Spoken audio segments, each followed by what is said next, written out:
তো বন্ধুরা, তোমরা দেখতে পাচ্ছ খুবই ভয়ানক একটা অ্যাক্সিডেন্ট হয়েছে ডাম্পারের সঙ্গে আমাদের এই গাড়িটির ড্রাইভার খুব গুরুতর হয়ে গেছে। তো গাড়িওয়ালার কোনো দোষ ছিল না, এটাই বলছে সবাই।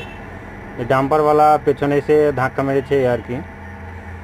তো ড্রাইভার খুবই গুরুতর, হাসপাতালে ভর্তি হয়ে আছে। গাড়িটার কি অবস্থা দেখতে পাচ্ছ তোমরা। গাড়িটা ফরমট সব বাদ হয়ে গেছে, সামনের কন্ডিশন পুরা খারাপ। আর একটা গাড়ি করে টেনে নিয়ে আসা হয়েছে। আর দেখতে পাচ্ছ ওই গ্যারেজে কাজের একটু খুব চাপ আছে, গাড়িগুলো সব কাজ চলছে।